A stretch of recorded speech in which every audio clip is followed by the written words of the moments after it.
Okay, let's talk for me, the biggest spiritual benefits that I got from retaining my semen, and particularly from edging.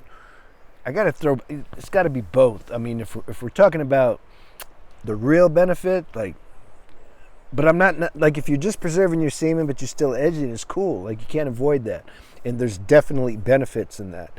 But when you're not edging either, I don't know, it's another level.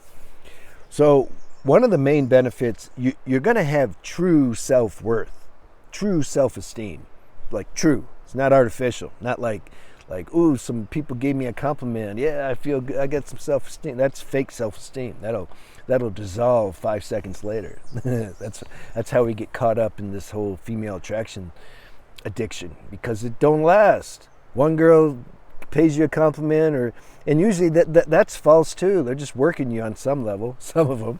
And so then that fades, and then you need another girl to do that, or you need your boss to tell you you're good, or something. Like, people are looking for external validation all the time. It's unconscious. They don't even know it. It's like they don't even know it. The spiritual circles are full of that. They try to outdo each other. Like, oh, look how much I know spiritually, da da da, and they're looking for somebody to be like, damn, But they don't know. They don't know. They just know. There's this subtle unease inside when they talk. It's like something wants some validation. Okay, when you're preserving your sexual energy, man, you're good. It just doesn't matter. Doesn't matter. Like, you understand. It's all frequency. If somebody's attracted to you, it's because they're on similar frequency. If they're not, it's because they're not on that frequency. And you probably make them uncomfortable, so you don't take it personal. I got to make a video. When you go on semen retention, you lose all your friends. It's a good one. They weren't really friends to begin with, so it's like you purified all that. You got rid of things that don't make sense in your life. So when that happens, then there's space, and then you can attract people who really, there's some true camaraderie. Other people who are doing what you're doing. And then you share, like, the benefits of, yeah, man, this is what's happening. Man, this is really good stuff. Like, these are the benefits I'm getting from the semen retention spiritual practice. Oh yeah, I know those are my benefits too. Oh, but I also have this benefit. And then you talk, and then you talk about challenges and struggles. Like, damn, man, this one girl, she was totally my type, and she was just dressed provocatively, and I was in a little bit of a weak emotional state in that moment, and she was putting it on me, working me, and man, I kind of started. I wanted to get her number and stuff, even though inside I knew she's not really. There's nothing there, but I wanted the dopamine hit, and you start having those conversations. See, that's where it's at.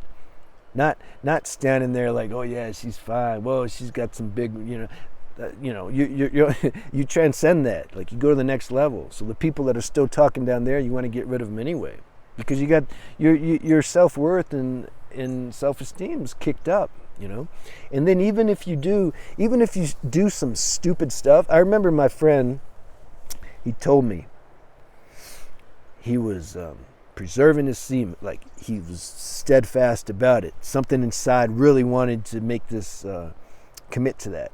And he did, and then what happened? He, like, lost his job and something, ran out of money. He was living in some place he didn't want to live in, and the neighbors were noisy, and couldn't sleep and stuff. But he said, man, you know what? There's one thing though. I'm still good, man. I'm not losing my semen. I'm not using this situation as a way to go relapse, to try to get a momentary hit of elation, followed by feeling worse than I do if I before I even did that. See, he knew all that. He's like, man, I'm solid actually. Like, I'm feeling like, bring it, life, bring it. Like, that's all you got. You start to get some real. That's real power. That's not fake power. That's real power, because it's coming from inside. Because you got your ojas. That's the main power. the power that creates human beings, you're not using it to make a human being, you're using it to make your true self. You see? That's what's happening. You get happy also for no reason. There's like this uncaused joy that can just come out. You know, I see it sometimes in the comments, like they're just full on, like they want to express the gratitude for having preserving their energy and stuff. I know, I know how it feels.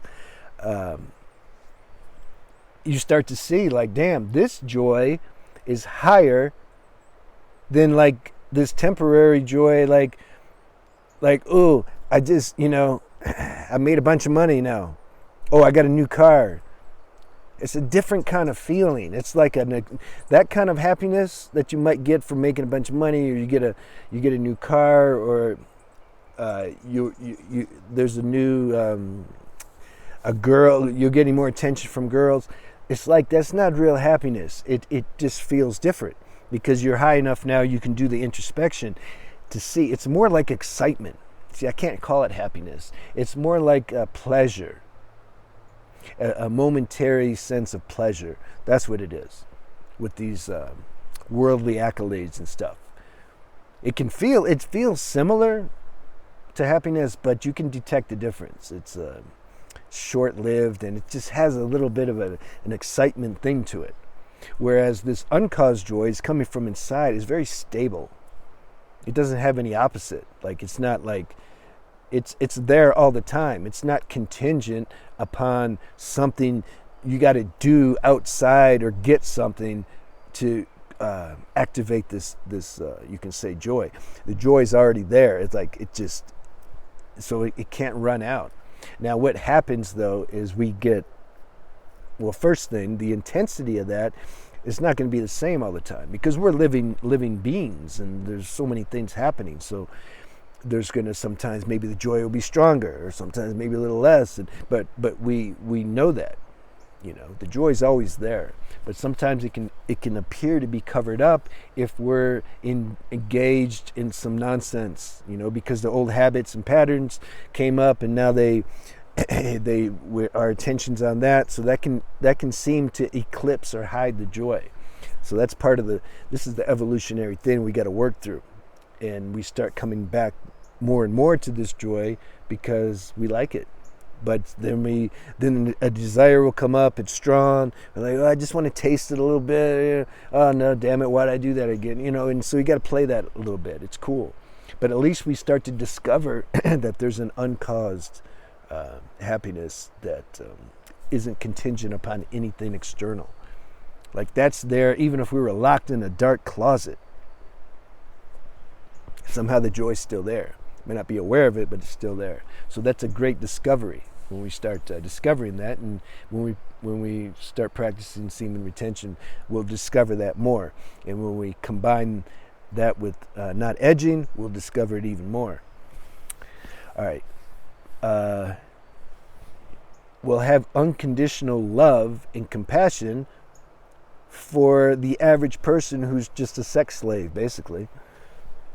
There won't be judgment. Like, you'll honestly feel some empathy for them because you know that state. It's a restless, it's just mood swings because they're dopamine addicts. So they drink the dopamine and they'll look like they feel good, but you can see they're like, it's like a nervous wreck underneath. They're just excited. They just got high. They drank some dopamine, like smoked some dopamine. And so then you see that because you've experienced that, and then they'll come down, and then they'll just kind of be low level.